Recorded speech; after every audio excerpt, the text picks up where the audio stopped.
अज्ञानतिमिरान्धस्य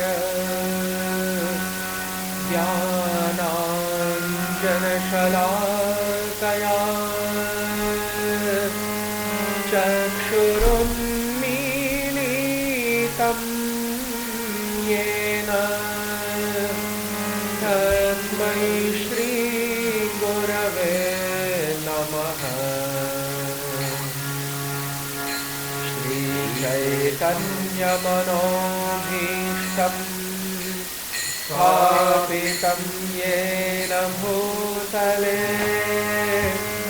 स्वयं रूपः कदा मह्यं ददाति पदान्तिकम्। वन्देऽहं श्रीगुरोः श्रीयुतपदकमलं श्रीगुरो वैष्णवांश्च श्रीरूपं साग्रजातं सहगणरघुनाथान्वितं तं सजीवम् साद्वैतं सावधूतं परिजनसहितं कृष्णचैतन्यदेवं श्रीराधा कृष्णपादान् सहगणललिता श्रीविशाखान्वितांश्च। हे कृष्णा करुणा सिन्धो दीनबन्धो जगत्पते गोपेश गोपिकान्त राधाकान्त नमोऽस्तु ते। सप्त काञ्चन गौराङ्गी राधे वृन्दावनेश्वरी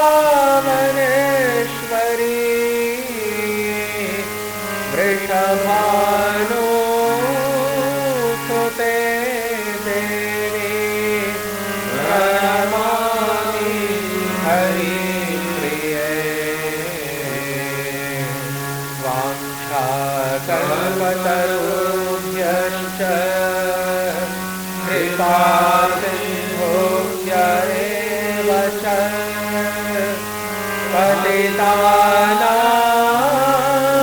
पावनेभ्यो वैष्णवेभ्यो नमो नमः। श्रीकृष्ण चैतन्य प्रभु Nityanand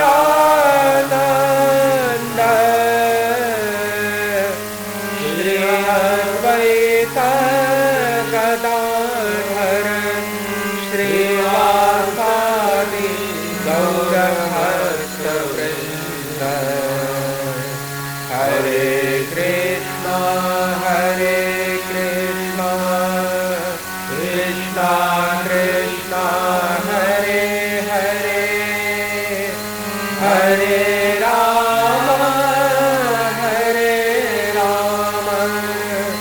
Ram Ram Hare Hare.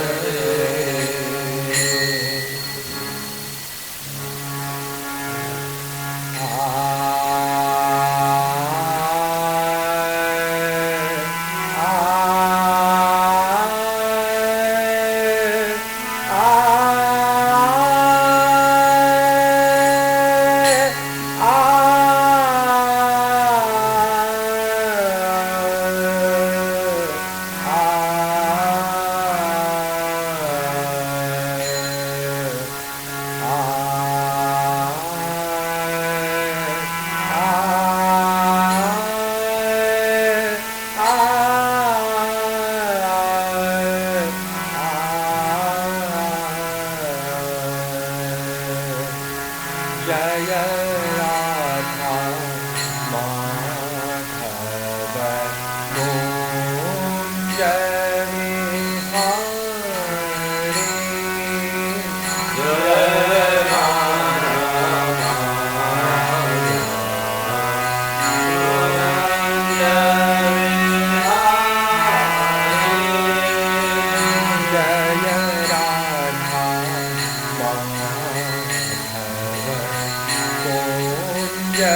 Vihari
Ram, Ram Ram, Hare Hare, Hare Krishna, Krishna Krishna, Hare Hare,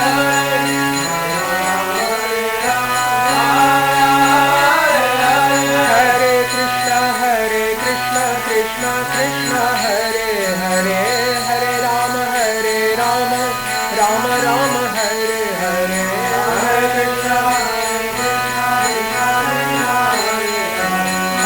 Ram Ram,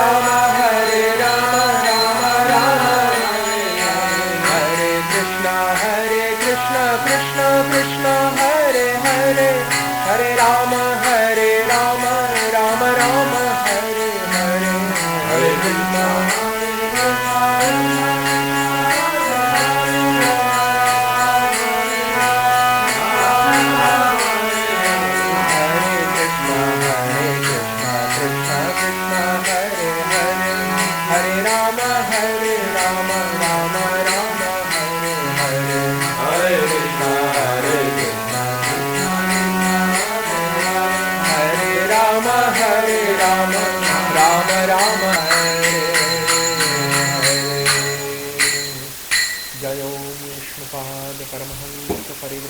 परिव्राजकाचार्यवर्य अष्टोत्तरशतश्री Shrimad Divine Grace अभयचरणारविंद Bhaktivedanta स्वामी श्रील प्रभुपाद की नित्यलीला प्रविष्ट ओम विष्णुपाद परमहंस परिव्राजकाचार्यवर्य अष्टोत्तरशतश्री श्रीमद् Divine Grace भक्ति सिद्धांत सरस्वती गोस्वामी महाराज श्रील प्रभुपाद की ग्रंथराज श्री श्री भक्ति रसामृत सिंधु की The Nectar of Devotion Morning Class की युग धर्म श्री हरिनाम संकीर्तन की समवेत भक्त वृंद की साई गौर प्रेमानंदे हरि हरि बोल हरि हरि बोल Hari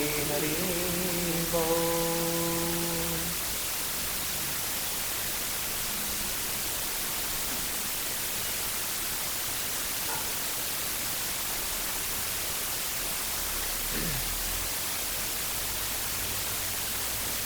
Hare Krishna.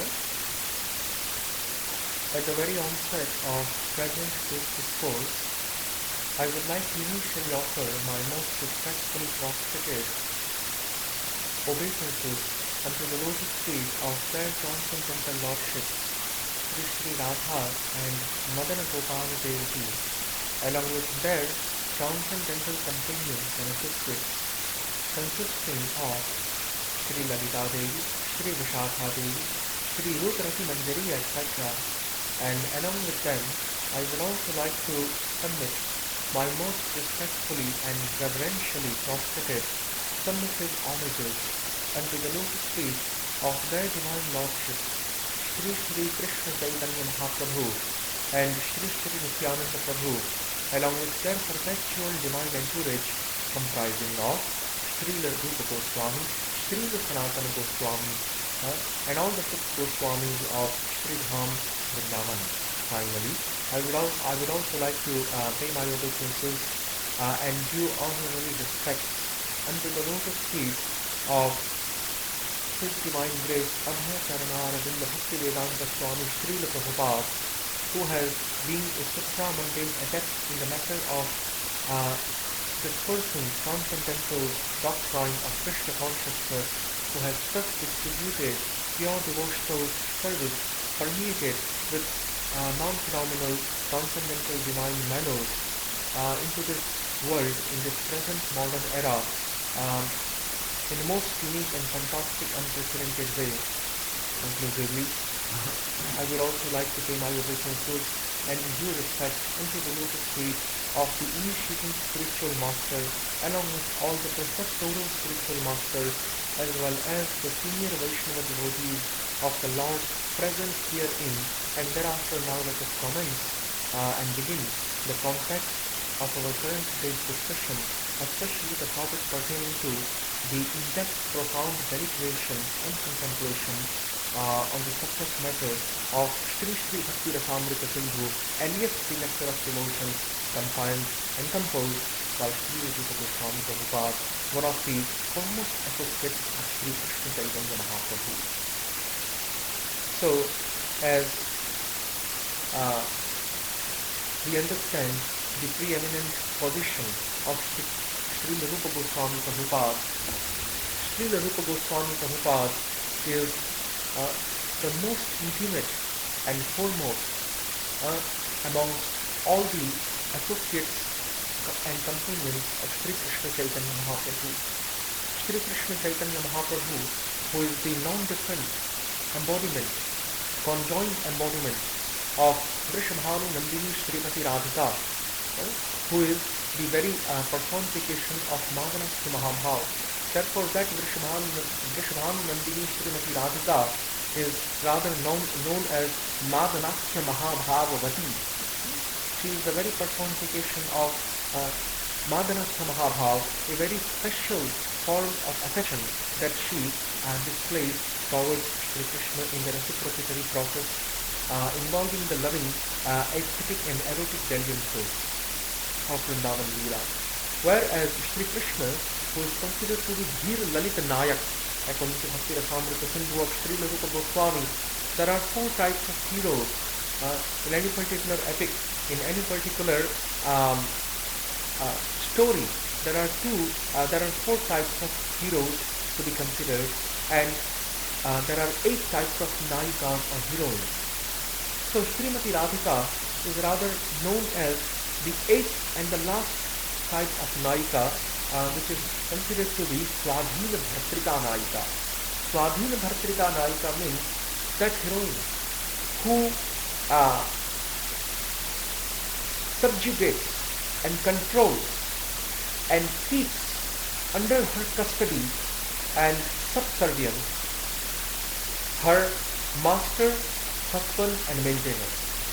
Bharta or Bharta is a synonymous word applied to indicate the conception of husband or lover to whom either legitimately or illegitimately there is a loving connection made by the female lover. So Bharta is rather known as the maintainer or the lover, and Swadhin means to put that lover or husband, to control that lover and husband and to make him one's subservient or one's subordinate.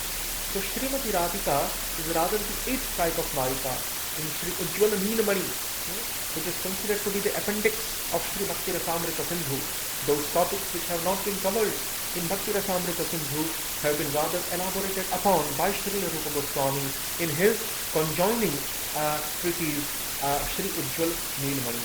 So in Ujjwala Neelamani, in Nayika Bheda Prakaran, in the division explaining the different types and natures of heroines, Rupa Goswami says that the 8th type of heroine is Swadhina Bhartrika, and Srimati Radhika is the ideal exemplary personification of Swadhina Bhartrika Nayika, being the very embodiment of Madhanastha Mahabhav for Sri Krishna. And whereas Sri Krishna, among the 4 types of heroes found in Vrindavan, 4 types of heroes found in any epic, in any drama, in any story. So the 4 types of heroes are in a chronological sequence: Dheer Prashant Nayak, very grave and sober hero, and then Dhirodhata Nayak, very impudent and arrogant hero, Dhirodhata Nayak. Dhirodhata Nayak, very generous and liberal-hearted, but very calm and pacified hero, Dhirodhata Nayak.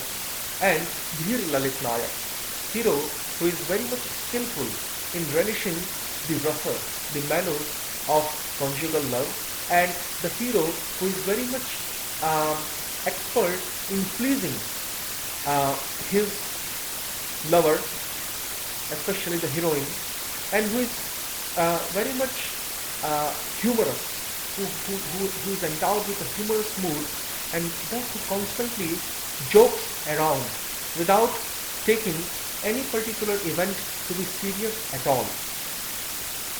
So that hero who never takes any particular occurrence very seriously and who jokes around constantly, imbued with a humorous mood, that hero is rather known as Dheer Lalit Nayak, being very much skillful and artful in the art and science of pleasing his female lover. So Shri Krishna of Vrindavan is the ideal exemplary of Dheer Lalit Nayak. Shri Krishna, who is imparting instructions to Arjun in the battlefield of Kurukshetra, is the ideal example of Dheer Prashant Nayak, very grave and sober.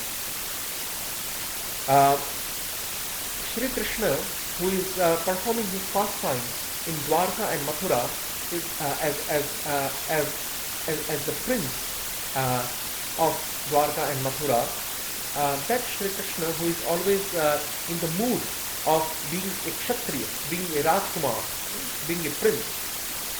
That Shri Krishna, who has that Kshatriya Abhiman of being Dwarkadhish and Mathuradhish, is rather known as Dhirodakta Nayak, very liberal and generous-hearted, but at the same time very calm and pacified hero.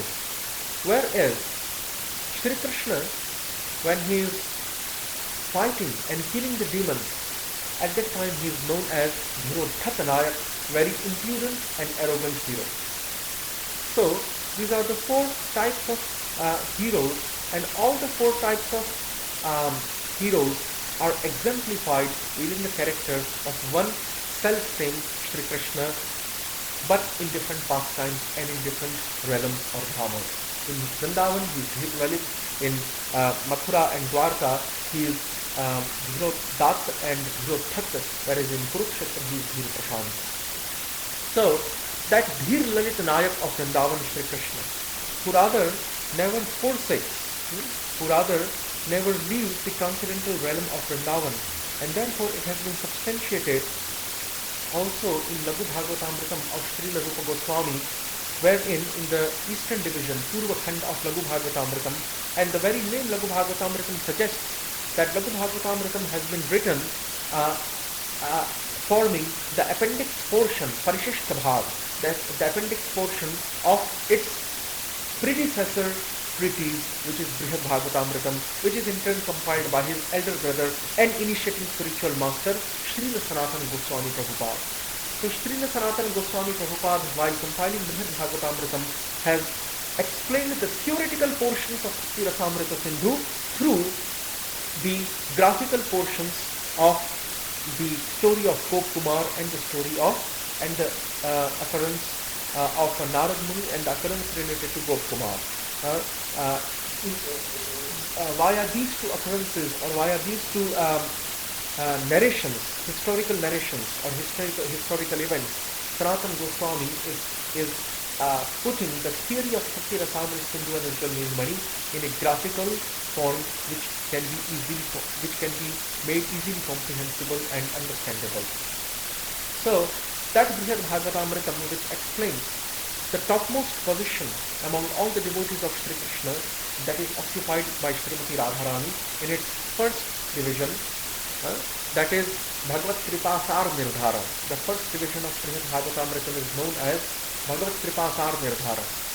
The first division of Brihad Bhagavatamritam has been entitled by Sanatana Goswami as Bhagavad Kripa Sar Nirdhara, which means that the first division deals with the subject matter of ascertaining which particular candidate among all the associates and devotees of not only Shri Krishna in Vrindavan, but among all the associates and devotees and companions and entourage of Shri Krishna in Mathura and Dwarka pastimes, and not only that, among all the devotees, associates and companions of Shri Krishna's various incarnations and expansions, found in different realms and in different places, Srimati Radhika's position is the topmost among all the devotees.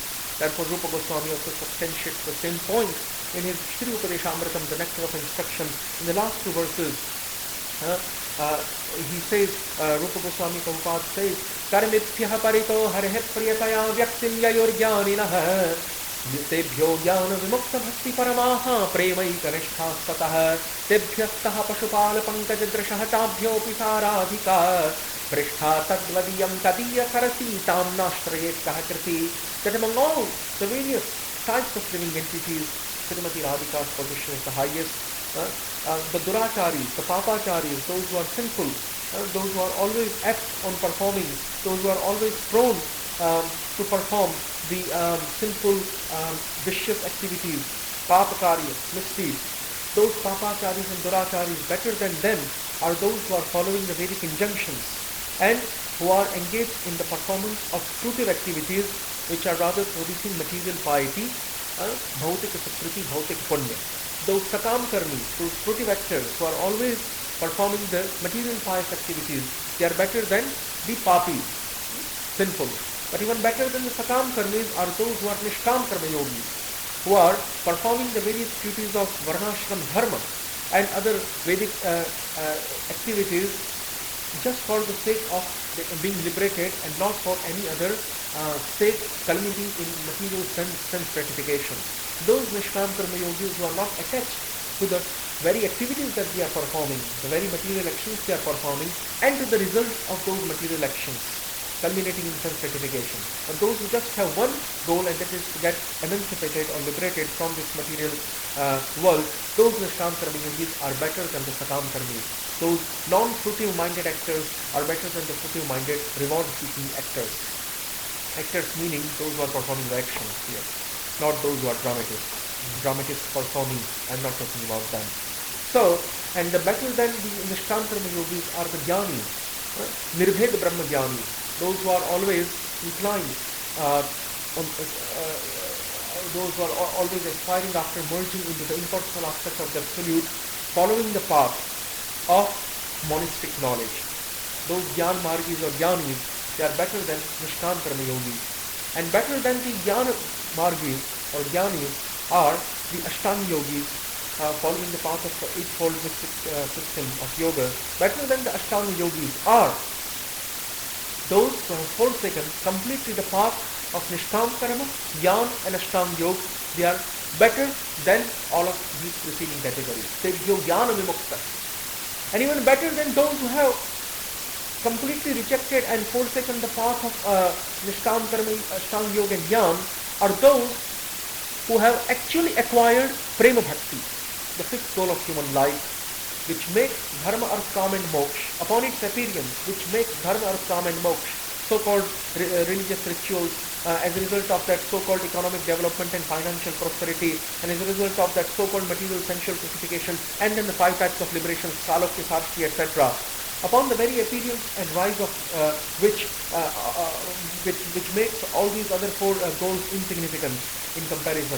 That prema bhakti, those who acquire that durlabha Krishna prem, they are to be considered better than even those who have just forsaken the other path but who have not acquired Krishna prem. So better than the jnana vimuktas are those who have actually acquired a firm faith in prema bhakti. Tebhyo jnana vimukta bhakti paramaha premaika nishthastatah tebhyastaha pashubala pankajadrishaha. And among all the different types of premi bhaktas found in the relationships of servitude, dasyaras, in the relationship of passive, the devotion that is shantaras, in the relationship of fraternity, sakyaras, in the relationship of parental affection, vatsalyaras, and in the relationship of conjugal, that is shringararas.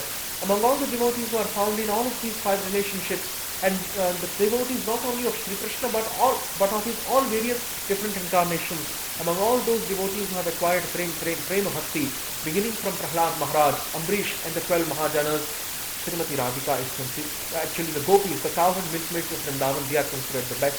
Pashupala Pankajadrishaha, those cowherd damsels and milkmaids of Vrindavan who are lotus-eyed, they are considered the best, who are actually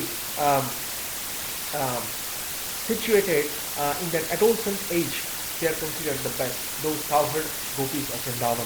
Tebhyastaha Pashupala Pankajadrishaha Tabhyopi Saradhika. But among all the cowherd damsels of Vrindavan, Srimati Radhika is the best, because the Vishnu Padma Purana verse confirms it. Yatha Radha Priya Vishnu Tasyaha Kundam Priyam Tatha Sarva Gopishu Saivaika Vishnu Ratyanta Vallabha. Among all the different gopis, only and certainly Srimati Radhika is the dearmost to Sri Krishna.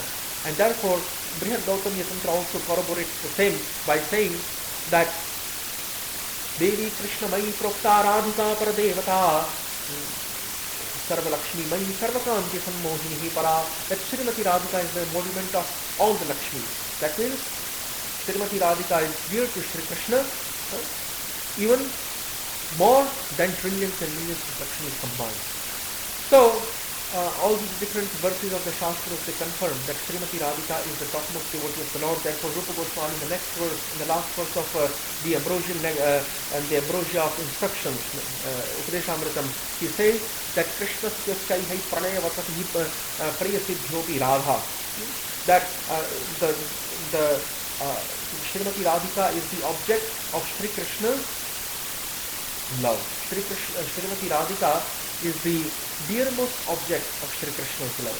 So therefore, we understand that Srimati Radhika is the best devotee and the most dear to Sri Krishna, and no one else is more dear to Sri Krishna than her, and then her transcendental form known as Radha Kund. We are most equally dear to him, Sri Krishna. So Dhir Lalit Nayak Sri Krishna, he is the embodiment of all the 12 mellows, rasas. Therefore, in the very invocatory verse of Bhakti Rasamrita Sindhu, Rupa Goswami says, Akhila Rasamrita Murtihi, Prastrimara Ruchirutatarkapalihi, Kalitashyama Lalito Radha Prayam Vidhurjayati. Sri Krishna is the embodiment of all the various transcendental juicy mellows. And those various transcendental juicy mellows are 12-fold in number, 7 mellows being the secondary, Saptamuk Gauna Ras, and 5 mellows being the primary, Panchamukhya Ras. So Sri Krishna is therefore, because he is the embodiment of mellows, he is Rasa, Swarupa, he is Rasa himself. And as the Taittiriya Upanishad of the Vedas confirms, Raso Vaisaha Rasam Hevayam Labhvanandi Bhavati Ko Hevanyat Kaha Pranyat Yadesha Atasha Anando Nasyat. As the Taittiriya Upanishad confirms that Saha doesn't indicate impersonal Brahman, devoid of all varieties. Why? Because the impersonal Brahman in the Vedas has been denoted by the word Tat. Tat means that. Tat is the form of pronoun which comes in neuter, in neutral gender, Napunsakaling. And because impersonal Brahman, although endowed with the transcendental spiritual potencies of Sandhini, Samyuta and Ahladini, but doesn't have those potencies are present within impersonal aspect. Impersonal Brahman is Sashaktika, he is not Nishaktika. He is potent, he is not impotent, but still he is almost like impotent, because although he has the potencies within his identity, but still those potencies are not developed. They are in the dormant state and they are inactive, and those potencies, because they are not developed and because they are dormant, therefore they do not produce any variety within the impersonal Brahman, and therefore impersonal Brahman is almost treated like an impotent object. Therefore, Jiva Goswami in Harinamamrita Vyakara, instead of Napunsakaling, he gives another name to the neutral gender. He calls neutral gender by the name Brahmaling. Why he calls neutral gender by the name Brahmaling? Because impersonal Brahman, although potent, is almost like an impotent, because the potencies within him are not developed, and therefore there is no variety perceived within the impersonal aspect. So therefore, impersonal Brahman is almost treated like an impotent. Therefore, Jiva Goswami also gives another synonym to Napunsakaling by saying that Napunsakaling of neutral gender is Brahmaling. Whereas Purushaling, Pullinga, masculine gender, has been given another synonym by Jiva Goswami in Harinamamrita Vyakaran, and that is Purushottamaling. Purushottam means the supreme male enjoyer, Shri Krishna. Whereas the Strilinga, feminine gender, has been given another synonymous name, and that is Lakshmi Linga, the transcendental female counterpart of the male enjoyer, forming the conjugal moiety. So, Lakshmi Ling is Striling, feminine, Purushottam Ling, Pulling, masculine, and Brahma Ling is Napunsakaling or the neutral gender, because Brahman is, impersonal Brahman aspect is similar to the impotent object or unit.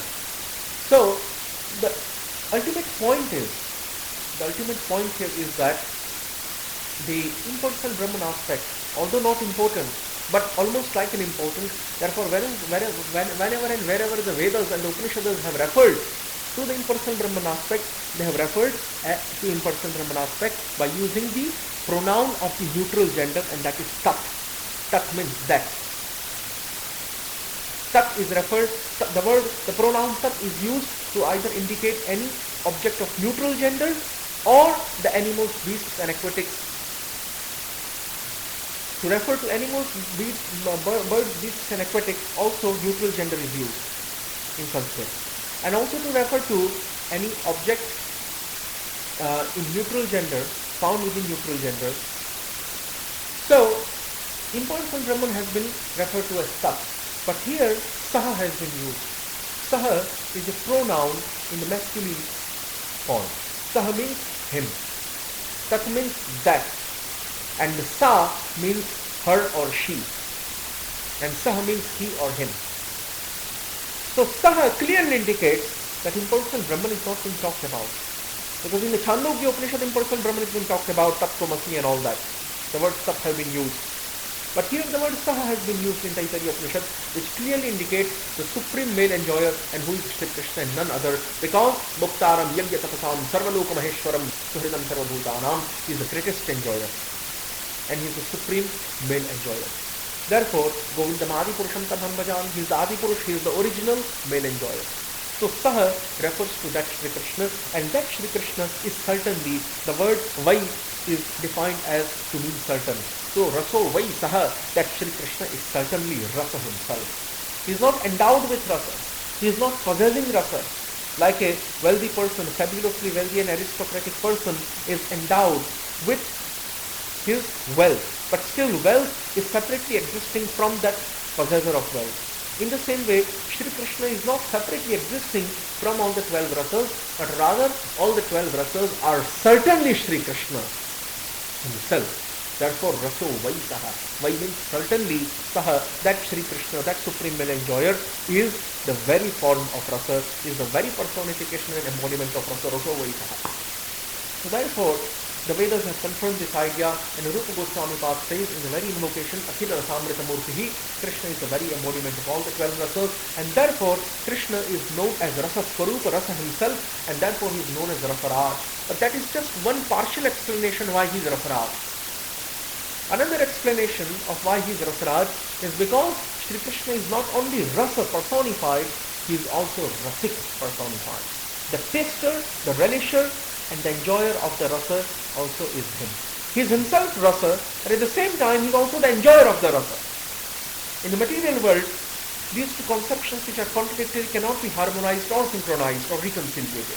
But in the transcendental spiritual non-phenomenal reality, these so seemingly apparent contradictory two conceptions, that how rasa himself can turn into rasika, how mellow himself can turn into the tester of mellow, are synchronized and reconciliated due to the effect and impact and influence of the Virodha Bhandika Shakti of Shri Krishna, that special potency of Shri Krishna which harmonizes all the apparent differences while making them exist at the same time, it harmonizes them. Just like Mata Yashoda is looking at Shri Krishna's mouth, and she is that Vishwarup Darshan Leela, and she is perceiving the whole universe within Krishna's mouth. Then she is seeing that within, then she is envisioning or visualizing that within the whole universe, which is found within the mouth of baby Krishna, within the whole universe is again situated Gokul, and there again Shri Krishna is there, and again she is also there, and there again in that Shri Krishna's mouth also the same universe, and then in that universe also the same scenario. So this continues. So all these are virodha, this is contradiction. How can Shri Krishna, who is present with Mother Yashoda, within that mouth of Shri Krishna, again Shri Krishna is seen, and again the Yashoda is seen, and within that mouth of Shri Krishna again. So this link continues to go on. So these are all contradictions, but they are still harmonized and they are still existing. Because due to the effect of Virodha Bhandika Shakti, therefore Jiva Goswami says, supreme male enjoyer Shri Krishna is endowed with this Virodha Bhandika Shakti, which resolves all the contradictions at the same time and makes them appear in his personality. So Shri Krishna is Rasa himself. When he is Rasa, when he is the embodiment of all the 12 mellows, at that time he is known as Aswadhya. Aswadhya means to be enjoyed by his devotee. Shri Krishna, when he appears as Rasa Swarup, as the embodiment of all the rasas, then his devotees, via the medium of devotional service, they enjoy the sweetness found in Rasa Swarupa Krishna. Therefore, Rasa Swarupa Krishna is known as Aswadhya at that time. But when Shri Krishna turns into Rasik, the enjoyer of the mellows or rasas, the relisher of the mellows or rasas, at that time he is known as Aswadak. And then his devotees and the love which is found within the heart of his devotees, that love, Krishna Prem which is found within the heart of his devotees, that Rati or Priti which is found within the heart of his devotees and the devotees themselves, they become Aswadhya or relished by Shri Krishna, and Shri Krishna becomes known as relisher or Aswadak. So at the same time Shri Krishna is Aswadhya and Aswada. So this Shri Krishna in both ways, because he is Rasa and Rasik, therefore he is perfect king of all rasas, therefore he is known as Rasaraj. And when Rasaraj Shri Krishna becomes combined with Mahabhav Swarupa Srimati Radhika, Madarakta Mahabhav Swarupa Srimati Radhika, just as Krishna is the very embodiment of all the 12 rasas, Srimati Radhika is the very embodiment of Madarakta Mahabhav in response. So when Rasaraj Shri Krishna becomes united with Madarakta Mahabhavati Srimati Radhika, then the combined form becomes transformed